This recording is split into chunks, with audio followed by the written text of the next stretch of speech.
Eve if you were all doing this. Here we go.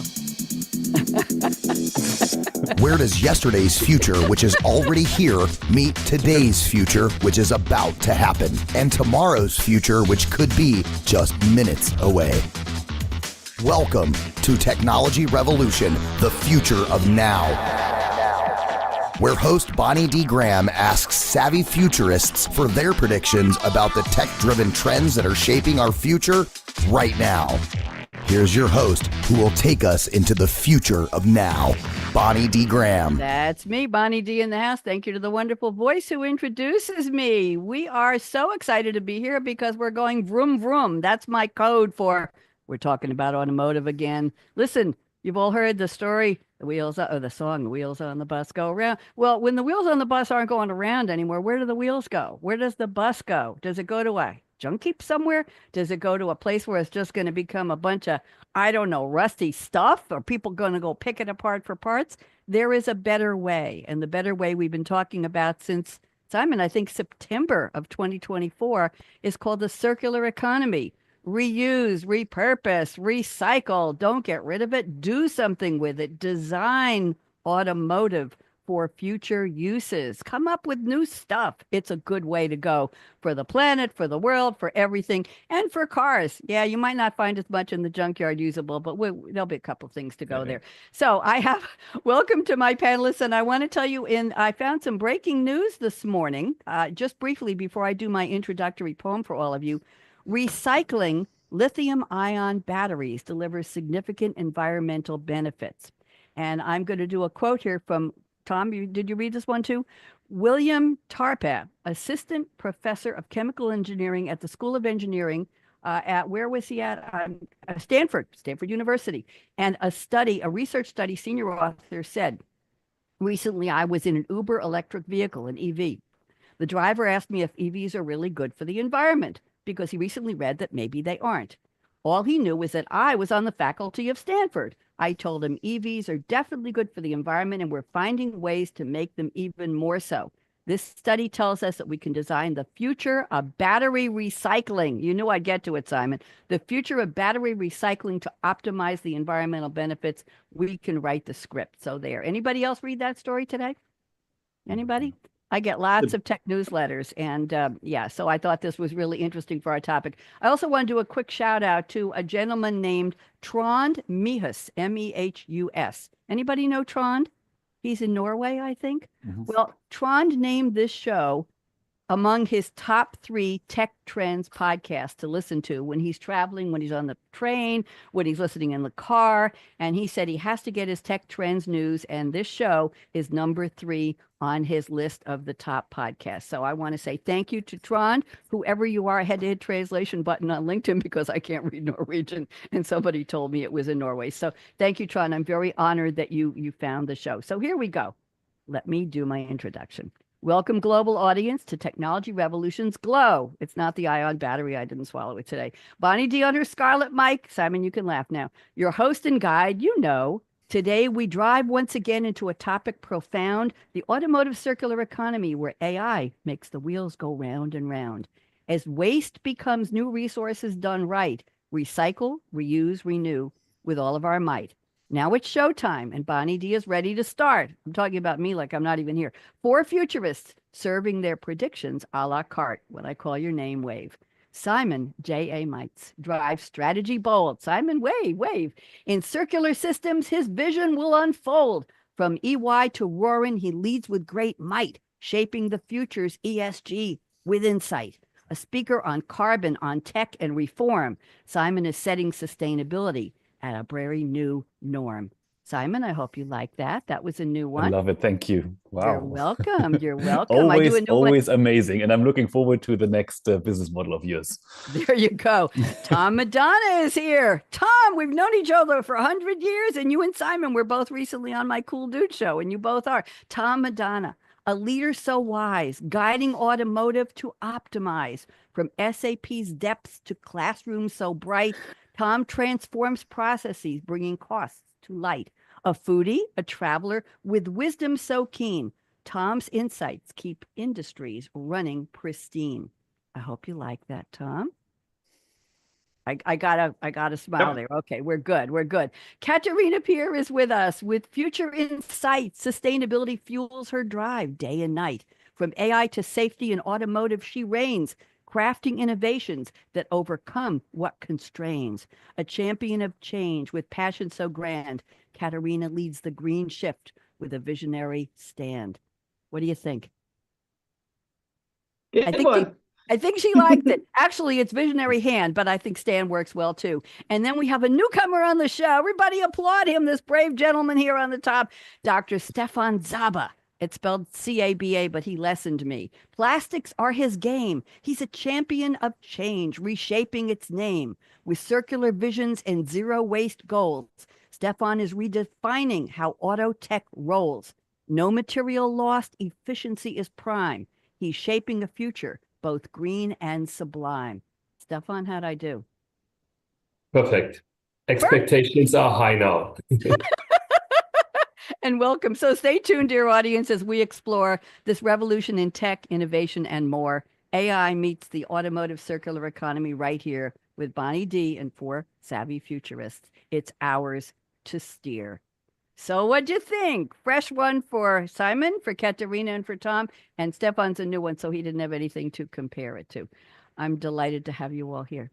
So what I'd like to do is give you each 2 minutes. If there's anything you want to tell us about your bio, about what you do in circularity and sustainability, want to fill in any dashes or any blanks I missed in this little short 6-line rhyming bio I gave for each of you. This is your chance. Then we'll go to the quotes and then we'll go to predictions. So Simon, you're up first. Anything I missed in the bio? Up first and go. I think you covered it. You covered it pretty well. So sustainability, in particular, sustainability in the automotive space, is my game, and that's what really drives me. I think one of the key aspects is that you're really working together with people, and you will see more and more that there is new regulations on the horizon, and you need to drive this green transformation across the board and design new ecosystems. And that's, I think, the challenge I'm excited most about. Well, we're glad, and we're glad you're here. And Simon, you've been driving the panels, pun intended, for this topic. You brought this to me a long time ago, and I'm very glad. This is part 3. We just keep rolling along with this one. Stefan thinks this is the last one in this sub-series. No, Stefan, we're going to keep rolling along through 2025 with this topic. 100%. Tom Madonna is back. Tom, I'm always happy to see you. Tom and I've worked together since, oh goodness, about 2012, I think. I had a show called Coffee Break with Game Changers was the main show, and I think we did the future of automotive with Game Changers, and then the future of mobility and something else with Game Changers. And Tom's been around for that show for years. So Tom, always wonderful to see you. Tell them how many cars you've owned so far in your lifetime and anything you want to add about your bio. Tom, welcome back. So I'm actually a prime example for reuse and reusability. 43 cars. So to this point in time, I've been in this process as far as automotive goes for 27 years plus. Been working on both automotive, heavy industrial, all the way up in regards to recycling and execution. So the circular economy is very near and dear. Both the remanu, consolidations have all been industries and pieces we've looked at. And one of the things about our company is we just released public general announcement of release for the Green Ledger. So now companies can actually track that in both carbon as well as recyclability. Thank you very much. Wonderful to have 43. I thought you were at 40 cars. Since I spoke to you about a month ago, you got 3 more cars. This man is amazing. I'll show you a picture of the garage I designed when I was living in North Carolina. I think you're going to love it. Really, really cool. Katharina is back. Delighted to see you. Got to get more women in automotive, and you are there on the cutting edge. Katharina, I'm putting you on speaker view. Please fill us in with a little more about yourself, and welcome back. Thank you very much for having me again today. In my case, it's just one car. So yeah, and I've had the chance to work in various roles at Continental, an automotive supplier with a strong focus on innovation all the time. So I started out in software, where I got to explore artificial intelligence and how it can be applied in and around vehicles. From there, I moved into the space of sustainable innovation, so working on projects related to CO2 reduction, circularity, and emission-free mobility. And just a month ago, I took the role as head of sustainability for our safety and motion business unit. It's an exciting new role with a clear focus on making sustainability a key part of what we do. And I believe there will be also the opportunity to continue driving innovation. Wonderful. Katharina, what brought you into the automotive field? Did you have a family of people who loved cars, or were you fascinated? Did you watch a lot of car TV shows? I'm just curious, what was that origin point? Can you share that with us? So my background is industrial engineering with electrical engineering, and that was the way I started in the software area with my master thesis. So more or less by accident, but it's great. That's what I was looking for, accident. Yes, a lot of us have had careers quite by accident like me. Thank you very much and welcome back. Stefan Caba. I have heard so much about you, and we've gone back and forth on all the prep for the show. We're delighted to have you, and I'm going to put you on speaker view. Why don't you give us a little more information about yourself? Welcome, Stefan. Yeah, hello. More information about me. So yeah, I'm a plastics engineer. Started studying this in the automotive sector, and I was working in science for 5 years, and then came back to the automotive industry, now for EDAC for more than 7 years. And yeah, since I'm working on plastics always, everybody tells you about this is a threat to environment. So I decided to do something against this threat and started about working on circular economy, improving the use of plastics. So not only lightweight design, but also circular systems, and not only recycling, by the way, also reuse. And today, with leading this innovation field at EDAC is a nice piece of work. Thank you very much and welcome. I love your background. That's I see some, was that a couple of motorcycles and bikes and a fancy car there, and very, very interesting. We'll talk cars afterwards. Okay. Thank you all for the added bios. Now let's go to the part of the show where I've asked each of you to send me a fictional quote from a movie or a TV character or a song lyric. We'll do this really briefly. I have a little background. You know, I love the trivia, the research. And Simon, we'll start with you. Simon's quote is from a song recorded by, do I have to tell you, English rock band, The Beatles. Okay. 1967 album, Sgt. Pepper's Lonely Hearts Club Band. It was mostly written by Paul McCartney. John Lennon added a little bit, and it was sung by drummer Ringo Starr, and he was Sgt. Pepper singer Billy Shears, his lead vocal for the album, and it segues from the title track, from the applause into it. And listen to this, Simon, I don't know if you know this, but Ringo changed the line. What would you think if I sang out of tune? Would you throw ripe tomatoes at me? He didn't want them to throw tomatoes if he performed live. George Harrison liked Jelly Bellies, so fans used to throw Jelly Bellies at the Beatles on stage at the live performances. So Ringo changed that line because he knew if they were going to throw something, he'd want tomatoes. Here's the line: with a little help from my friends. Simon, 2 minutes. What's this got to do with our topic today? Go. Great, thank you so much. I mean, first of all, maybe a tip of the hat to Stefan as well, because that's a really actually a cool dude that I met like last time at the Electronica fair in where was it, Stefan, again? Frankfurt. And exactly. In Frankfurt, and we had a really fun conversation. So this is why I thought I need to bring him on stage, a wealth of experience there, and I'm really looking forward to his trends. From what I've experienced in that space, it's a lot of time about people you work with, about the connections you make. And a lot of my co-workers, a lot of the clients actually became friends who we are driving that green transformation together. It's a lot about interdisciplinary thinking. So you need people from different backgrounds. So that I think is very important. And this huge transformative nature of this green transformation right now is maybe similar to the transformation we've seen before in the digital space. So here, all the disciplines need to come together, all the people need to come together to create a new ecosystem that has that works. So we need to create now the blueprint for an ecosystem for a market that is green and is working. And that's something that you can only do together. So hopefully we can do that with a little help from my friends. There you go. I think you have a lot of friends. We actually have people watching us live, which is not very often. So thank you very much. I appreciate that. When I'm looking over, I'm not being rude to you, but I have the encoder on the other screen on my other monitor, and I'm making sure the streaming is going, and I'm seeing how we look on the air. So thank you very much. Let's go to Tom Madonna. Tom has picked a quote from Sonny Weaver Jr., played by Kevin Costner. The movie is Draft Day, a 2014 American sports drama film, something to do with a top draft pick in the Seattle Seahawks and the Cleveland Browns. And there's a girlfriend in there played by Jennifer Garner and blah, blah, blah. And I didn't see the movie, so you can give us a little background. The quote Tom has picked is, "We live in a different world than we did just 30 seconds ago." I can't imagine a better quote for today, Tom Madonna. So no politics, but seriously. Okay, Tom, go ahead. Take 2 minutes. What does this mean for our topic, please?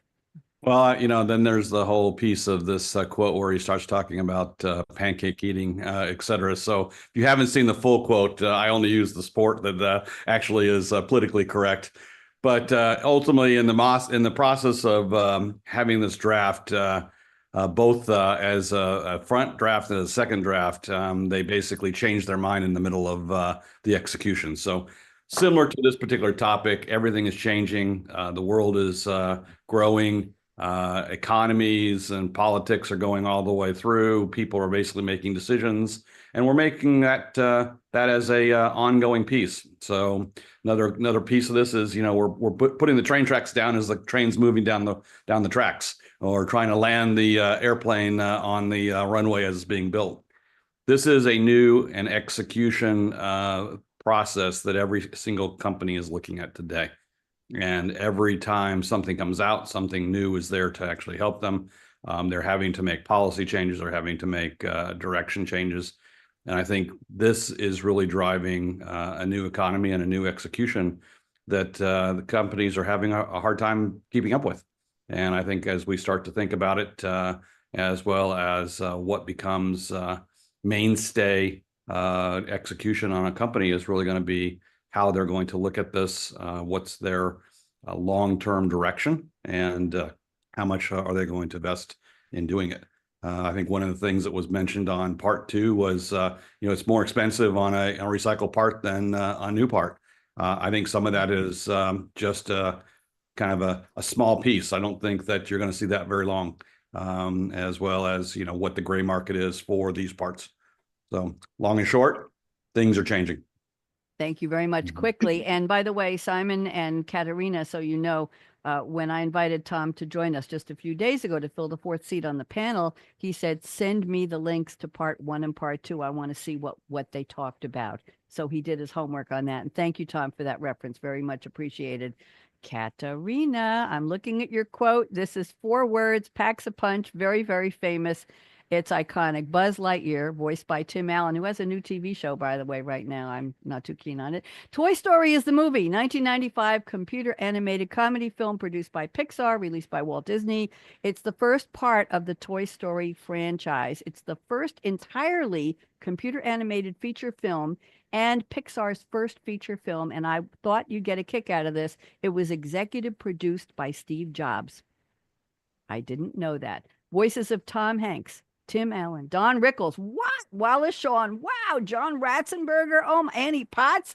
It just gets, Laurie Metcalf, what a cast. In a world where anthropomorphic toys come to life when humans are not in the room, an old-fashioned pull-string cowboy doll named Woody and an astronaut action figure named Buzz Lightyear evolved from rivals competing for their owner Andy Davis's affections, to friends who work together to be reunited with Andy after they're separated from him. And did you know that philosophers and mathematical theorists use this line, which is also a quote from a book by Eli Mayer from 1991, 4 years before the movie. And the quote Katharina picked, you didn't expect I was going to give the whole history of the thing, did you? The quote is, "To infinity and beyond." Katharina, take your time. Go ahead. What does this have to do with our topic? Yeah, I think it fits very well to our topic. And this iconic phrase from Toy Story is more than just a line. It's Buzz Lightyear's optimistic belief in boundless possibilities. In the film, Buzz thinks he is a real space ranger capable of incredible things, only to realize later that he's just a toy.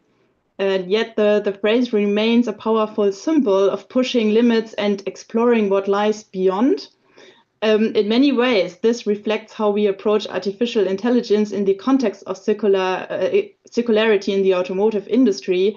AI offers the promise of seemingly endless possibilities, optimizing systems, reducing waste, designing more efficient products, making processes smarter, and so on.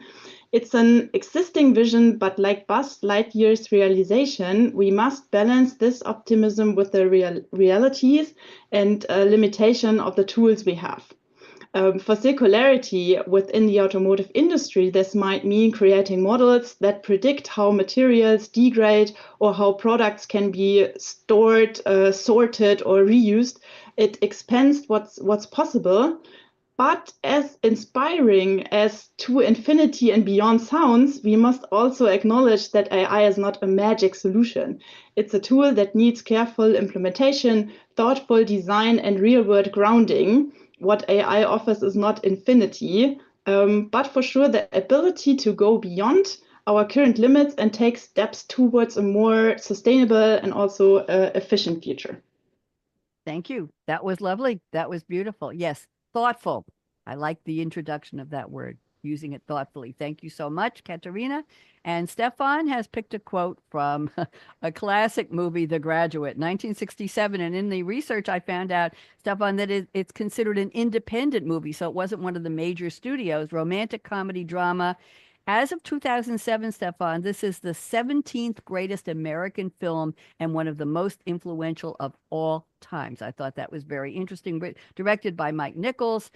Quick story, Ben Braddock, 21 years old, comes out of college, doesn't know what he wants to do in his life. And there comes Mrs. Robinson, the famous Mrs. Robinson. And she says, okay, let's spend some time together. But then he falls in love with her daughter, Elaine. What can I tell you?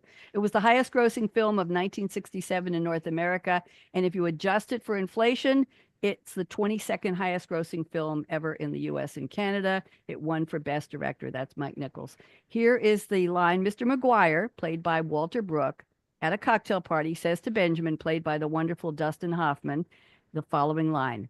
I want to say one word to you, just one word, plastics. There's a great future in plastics. Think about it. Will you think about it? Enough said. I put together the whole scene into one line there, Stefan. He just wanted the word plastics. Stefan, of course you picked that one. Tell us what this has to do with our topic. Go ahead. Yeah, it has a lot to do with that because if you're talking about circularity, I think plastics, as I said, is the threat or is the material everybody says is the worst material to work with, and where circularity doesn't work. I think it's the opposite, or not exactly the opposite, but it's not true. There are numerous options for improvements, and this is what I'm working on. And I did not really see the movie, by the way, but I got the quote. The quote I got from a conference in Cleveland, by the way, in 2014. And there were some guys from the University of Akron, Ohio, wearing shirts where it just said, I tell you one word, plastics. And I just picked it. Greetings to those guys. I love it. I love it. That's absolutely, yes, I mean, we'll do number one. That's great, Stefan. Interesting that the quote Katharina picked is well known on t-shirts to infinity and beyond, and it's that popular. So one word plastics. Saw it at a conference. That's very interesting in Cleveland. Yes, news travels fast when you get these iconic lines. So today I want all of you to think about what you can say in 3 or 4 or 5 words that will end up on a t-shirt. Katharina, we gotta have a t-shirt production of something you're going to say today. Stefan, you can figure it out. It can't be Tom. You'll come up with something. And Simon, of course, you will. Let's go to, thank you all for the quotes. I appreciate that. And let's go to our predictions now. And let's see now. Simon, I'm going to go to your prediction number 1, which you preferred. So let me read it, and then you will tell us. Take about 3 minutes. And if anybody around the table, that's Tom, Katharina, or Stefan, wants to comment, I think you all have 10 fingers. I respond to one of the nice fingers, not the one in the middle, and just wiggle your finger and I will call you for a 1-minute response. You can rebut, you can agree, whatever you want to do. It's your time. So Simon says AI will transform EVs into carbon conscious chargers, optimizing every charge for maximum use of green energy without compromising comfort. That's a new twist on this, the idea of comfort. I've talked to you about comfortable design and all that, and here we are. Simon, why don't you go away with this one? Take it for us. Simon, unmute, dear. Unmute. You're muted. Come back. There we are. Here you go. I think we're gonna pick up on the comfort thing maybe at some point later, or maybe one of our later shows. But I've actually checked a few times, and if you've probably all seen these data and graphs about the energy mix in different countries. So if we look at the energy mix, for example, in the US, in Europe, or in other countries, it all looks not 100% the same, of course, but it all varies quite a bit. So you have like this teeth-like look, and if you drill down, you can look at the whole year, you can look at a month, you can look at a week, and if you drill down even further for like let's say a 24-hour energy mix curve, you will see that the energy mix changes quite significantly. So sometimes there is a lot of renewable energy. Sometimes there is no renewable energy nearly. That depends a bit on the seasons as well. But even day by day, there are quite significant differences. And I've actually checked that it really depends on how and when you charge your car. And now we're getting to the critical point. If you're charging your car, for example, at night, the carbon emissions, the CO2 footprint of the electricity might be significantly higher than charging it during the day when there is a lot of sunlight, so a lot of energy so a lot of solar energy dominating the grid.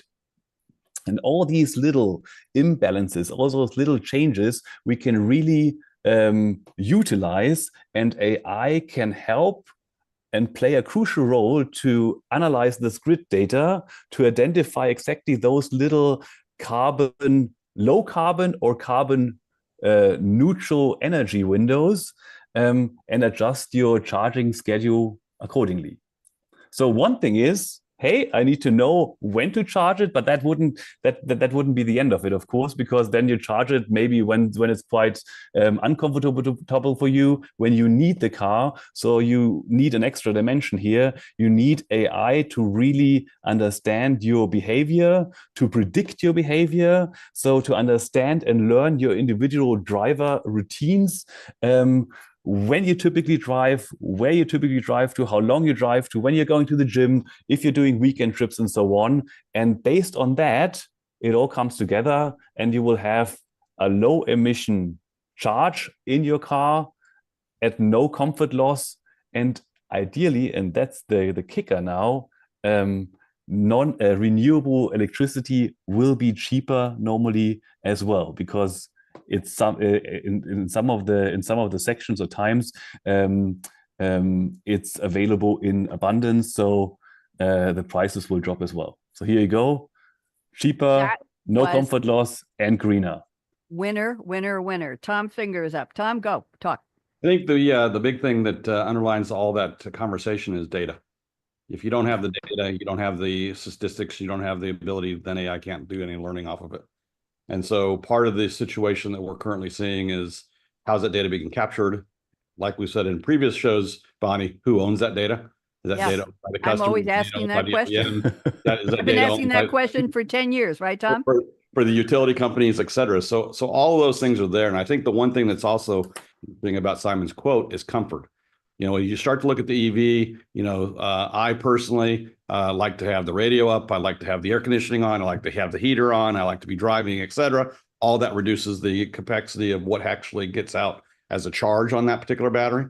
And so part of the situation in regards to the comfort piece for me is, you know, what can I live with or live without based upon having that charge being full or not. But I think going back to the data piece, it's really going to be the use of the data and how that data is basically being monetized. It's going to be the main determination of who, how, and where it's going to be used. Thank you. Simon, any comments back? I mean, maybe one quick comment, and happy to discuss that, because at least in Germany we do have that data publicly available, so we know the energy mix basically in each hour. Probably AI would be able to understand that and, let's say, extrapolate the data to have a little bit of a predictive energy mix data in there as well, I would assume. And then you would only have to consider and think about the other data streams, so everything that comes from maybe phones, the car, and helps to predict your behavior. But I think it's a super exciting discussion, and there's a lot to do still in that area. And data sharing is one of the critical points, and data security, of course, as well. And that came up a couple of years ago in the US, Tom. You may remember when insurance companies contacted all of us and said, if you let us give us privy to your driving habits, we'll be able to reduce your premiums. I think I remember that. And it was they wanted to know how hard you brake and how much city driving you do and what hours you drive. And I said, hell no, I don't drive too much. And I said, hell no. By the way, BMW in North Carolina keeps contacting me. It's time for a new car. I said, are you kidding me? The car's garage. It's loved. It drives 6 miles a week back and forth to the grocery store, once a month to the red place. And it's in beautiful condition. No, I'm keeping it another 10 years or so. So stop telling me I need a new car. Anyway, anybody have any more comments on either Simon or Tom? Okay, we're good. I'm going to move on. Tom, I'm at your prediction number 1. It's long and packed. I'm going to read just a little bit, and then we'll see if anybody has any comments. So Tom says, today, the automotive industry achieves over 75% materials recovery. That's metals, plastics, that's for you, Stefan, glass, rubber, batteries, lead, textiles, and fluids through their circular sustainability programs. With help of AI, large global OEMs will push these initiatives to over 85% by the end of this year and increase by 3 to 5% annually over the next 5 years, aiming for 100%. I read most of it. Tom, very interesting. Go talk to us a little bit. So if you think through this, and it varies. So, you know, let's go to plastics, you know, since we started that's only about a 30 to 40% reuse coming out of automotive, you know, as of today. You start talking about rubbers, you know, Continental, it's about 90%. You start talking about the batteries, you know, that's 90%. The issue really comes down to, and with all the lead and all the lithium and everything else we've been talking about for batteries, why that's not 100%, I don't know. Certain one of my clients at this point in time is achieving 110%, you know, recovery of theirs. So they're actually picking up other people's batteries and recovering metals off of them. But what you're seeing is the gray market is still out there. People are still making money off the gray market. Okay, let it be eBay, let it be pick and pull, let it be, you know, the Rex, et cetera. So until that process becomes economically feasible for those materials to be picked, gathered, and reused, you're really going to start to see that. So again, it comes back to data, and it comes back to how the AI is going to use that data going forth. Long and short, 85% is aspirational, 100% is aspirational. But I think at this point in time, you're starting to see the global economy, you're starting to see OEMs in general across all the different theaters. Think about that, go for it. You're seeing consumers wanting to see that.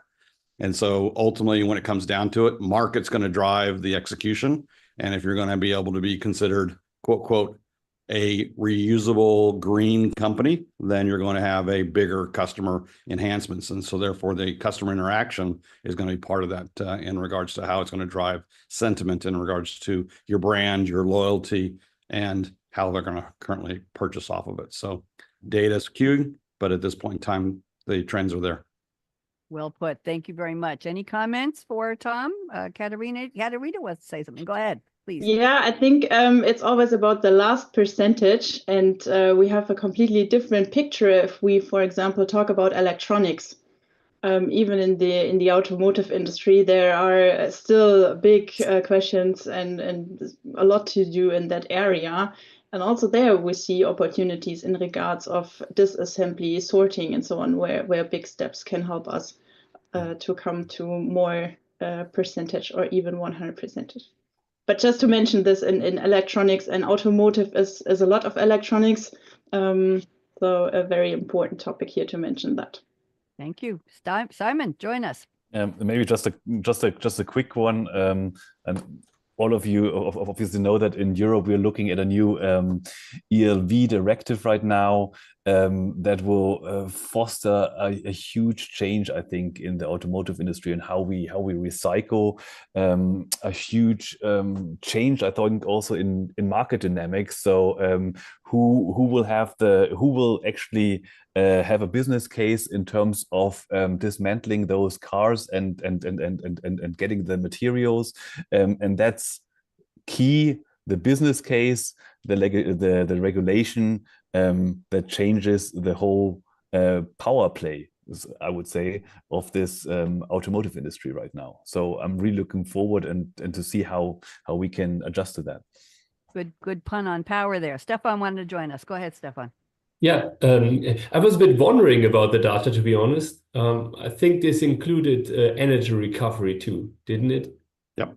Yeah, that's for sure. Because as Simon just said, this is this end-of-life vehicle directive, as an example, includes a 6.25% closed-loop recycling. So this means bringing back plastics into a new vehicle from an old vehicle. And everybody's struggling about this because there is actually no closed loop recycling.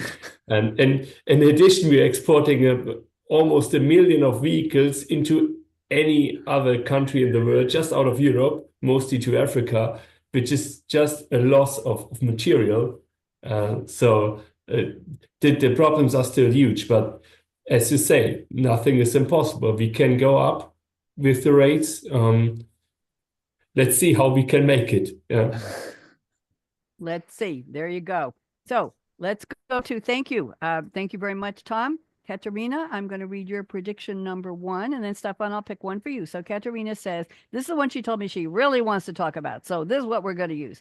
The use of synthetic data in artificial intelligence can support the transition to the automotive circular economy by reducing the need for physical data collection, minimizing resource consumption, and enabling continuous improvements without additional environmental impact. You hit all of the key points there. Katharina, go ahead, unpack this for us, please. Go. Yeah, sure. Before I come to my hypothesis, let me set the stage first with the R framework of the circular economy, because this framework includes refuse, rethink, reduce, reuse, repair, refurbish, and recycle. And it's crucial to understand that the circular economy isn't just about end-of-life processes like recycling, recovery.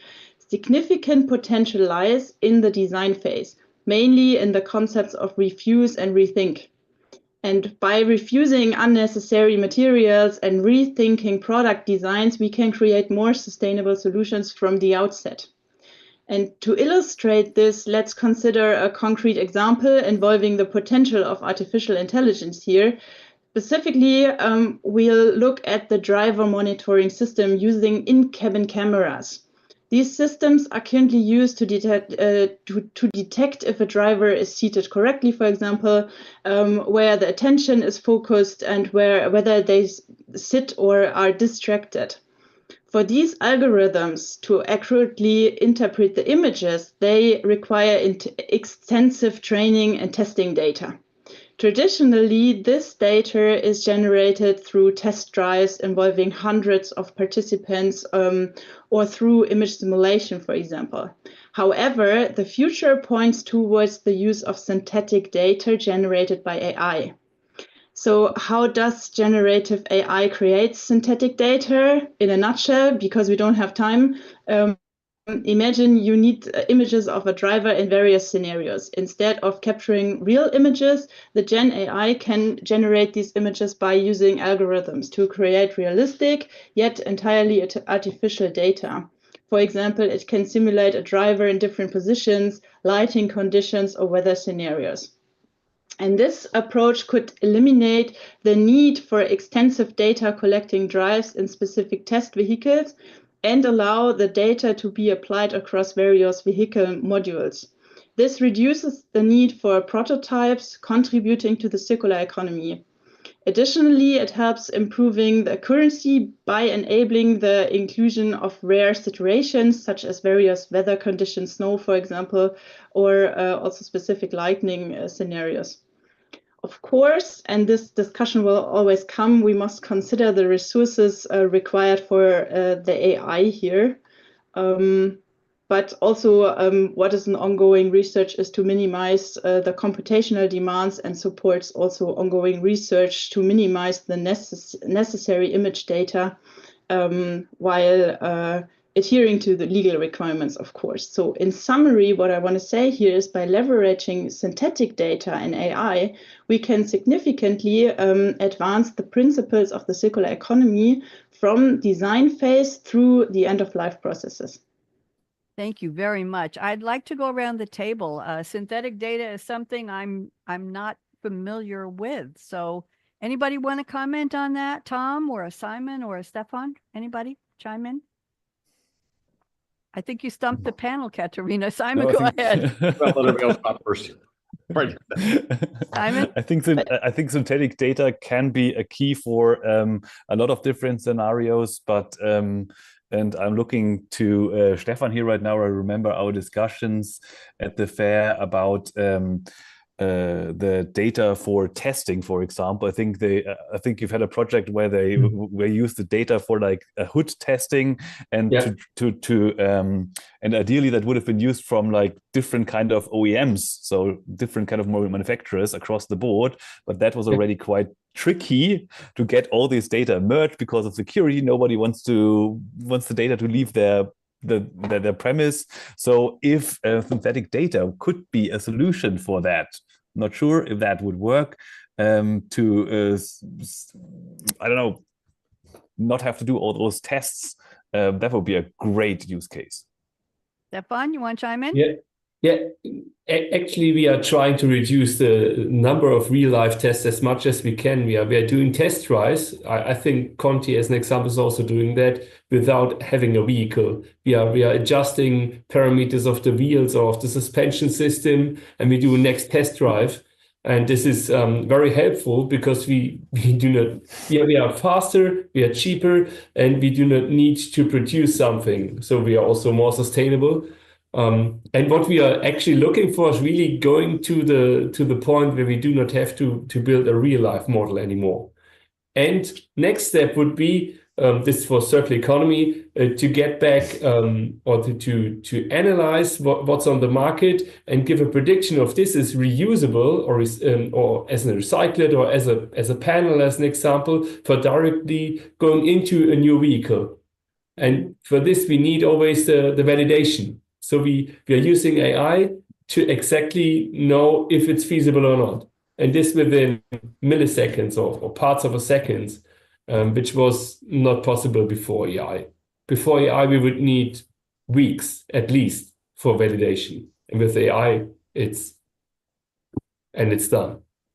Thank you.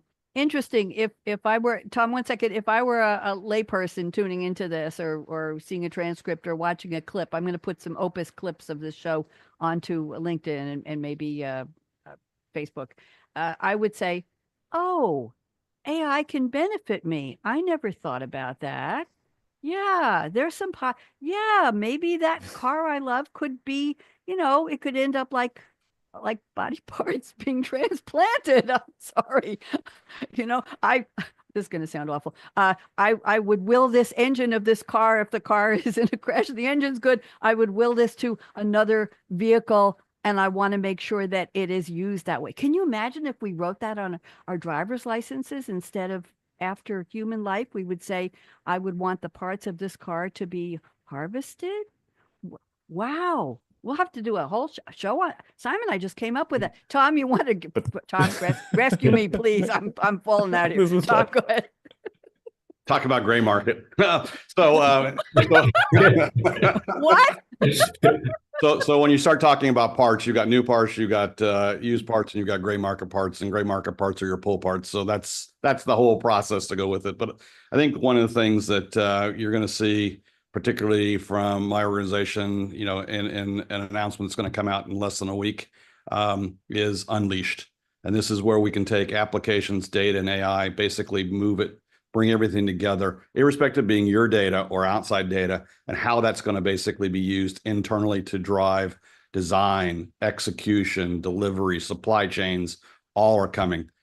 So I won't steal the thunder, but that's going to be something that the organization is bringing out and is going to help.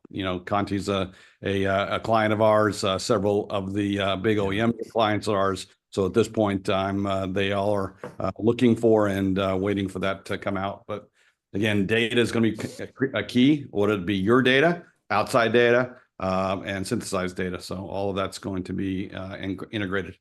Thank you. I'm looking at the clock. I want to get Stefan's prediction in here because it's very pertinent to what we're talking about. He says automotive grade metal alloys and, of course, plastic compounds in the future will all be based on recyclates, recyclates. It will be AI to define their ingredients based on the currently available scrap. Wow, Stefan, we could have done a whole show on this one. So take your 2 minutes can everybody stay a few minutes past the top of the hour? Are you all good? Katharina, give us a few more. Because all right, we'll let Jordan end the show on the Voice America YouTube, and we'll keep going. So we'll wave goodbye when he's done, and then we'll keep going for a few minutes. Stefan, go ahead. Tell us more about this, please. What I mean is that is one day we are trying to have closed loop recycling. And then we have to keep an eye on what's coming from the market. And we have to build on new alloys depending on what's coming from the market. So AI will help us to predict the properties of the material, of any material we are mixing out of what's coming back. And I guess it will not be possible without AI to define which kind of parts have to go into our new mixture or new alloy or new compound in order to achieve the properties that we need. And that's why I think AI is going to be really, really helpful. On the one hand, identifying the material grades which are coming back. On the other hand, deciding which of these parts to put, or which of these tons of these parts to put into the oven or into the compounder, and to achieve the material properties that we need. Very, very interesting. Let's go around the table. Any thoughts on this? We may be able to end at the top of the hour, depending on how much it goes. Katharina, you want to comment? Go. Yeah, it's again, I start also from the beginning, because I think if we talk about materials today, we have plastics, different ones. Yeah, we have polypropylene, we have polyamide, polycarbonate, and so on, and they are mixed currently with additives. So we have stabilizers, we have flame retardants in there, we have fillers, we have colors, and so on and so forth. And I think what would be really helping for separation and recycling would be to have monomaterials which are really easy to separate. And I think that could also be one possibility for our AI to create materials like that we can use over industries or across the industry to make sure to have materials ready which are recyclable, and also where car-to-car recycling is possible. Yeah. Wouldn't it be interesting to go to a car dealer and say, I want to buy a car that is made with materials that will be able to be appropriately recycled? That's the car I want. You think that day would come at some point, Stefan? That's what the European Union just did with the End-of-Life Vehicle Directive. They just said more or less that. maybe not for 100%, but they said you have to be sure that this is all applied, which means it's circular, it's repairable, reusable, remanufacturing is possible. So that's what they do. And in fact, the car OEMs are struggling against it, but the regulation will come somehow. And I guess it will be an improvement, in particular also for the customers and the environment. Yeah, if they're aware of it. Katharina, you wanted to comment? Yeah, I think it's regulation is one thing, demand is the other one. So keep your eye open, because there are a lot of opportunities available already. And if you choose the remanufactured one, then the market is growing, and then it's getting cheaper as well. So it's both. Yeah, it's the demand, the people, and on the other side, for sure, the legal awareness too. You got to know about it. Tom, join us. Yeah, I think you've already seen, one brand in North America that basically advertises give backs to the community. So you buy that vehicle and they give back to, pets, they give back to donations, they give back to whatever. You pick the donation you want. That particular brand has a 90% rebuy approach because of that particular branding of that particular OEM. So I think one of the things you're going to see is not so much someone demanding it. You're going to see an OEM going out, doing it, advertising it, and then having that brand awareness and that infinity for those individuals coming back to that brand. So I think it's going to be kind of reverse as compared to a demand from the customer, as compared to a customer reacting to an OEM's opinion or direction on the environment. Mm-hmm. I got very interesting. Yeah. Simon, do you mind if we do another prediction? I pulled one up. I have a couple of comments on that, actually, if you don't mind. Okay, we're going to still go around. I'm not ready for your prediction, but we're still talking about this one with wanting recyclables. Stefan, go ahead. Just want to say, and it would even increase if you do not sell the car anymore, and if it's just a sharing business. Okay, Katharina wanted to raise the same point. Exactly, yeah. I think it's all about the business model. Because the customer's just buying the miles and not the vehicle. Yeah, our amount of live listeners just doubled. Tom, you want to do a shout out to anybody? Tom's getting messages from people. I'm watching you on live streaming. Oh, amazing. Last time I was at one of the hockey games, I had my cousin basically reach out and said, "You're on live TV. You need a smile." So. There you go. Are we done with this one? Because I have a prediction. Simon, go ahead. I got a few comments, or maybe also questions. Not sure if we can answer those right now. But I think the moment you have used parts, I mean, of course, you have to label them as used. The question is then, it's quite interesting, if you remanufacture parts as new, so the quality and everything is the same as a new part, do you need to promote it? Do you need to tell the customer that it's actually remanufactured? Crazy question. Okay, there's legal implications, of course, as well. Mm-hmm. What you see, that's my opinion, people rarely buy something because it's green, or actually only a few people buy something because it's green. They only buy it if it's maybe cheaper, if it gives them a bit more comfort. So the green and sustainable aspect is normally on third or fourth place of a buying decision. And how I think France has kind of is a few steps ahead of Germany, and they've started creating this market already.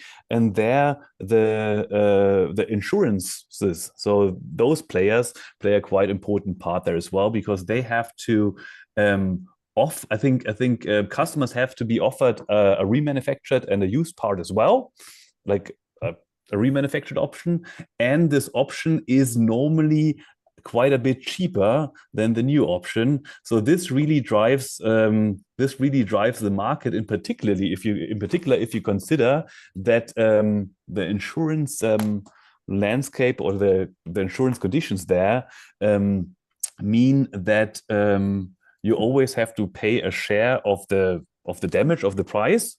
So the moment that condition kicks in, the customer says, hey, I have to pay 30% of that, 40%, 50 or 60% of that. And if it's cheaper and it has the same quality, let's go for the used or the remanufactured part. So a lot of critical elements to consider to actually establish this new market, this new working market, and this new I always call it end of life vehicle ELV world in Europe. That's the market I'm focusing on. Simon, right now. take a breath for a second. Everybody wave goodbye to Voice America YouTube. Jordan is going to close us out there, and we're going to keep going on LinkedIn and Facebook. All of Tom's fans, we're going to keep going here on LinkedIn, Facebook, and my YouTube channel. So goodbye, Voice America. Thank you, Jordan, for being our engineer today. Send me the audio later, and we're just going to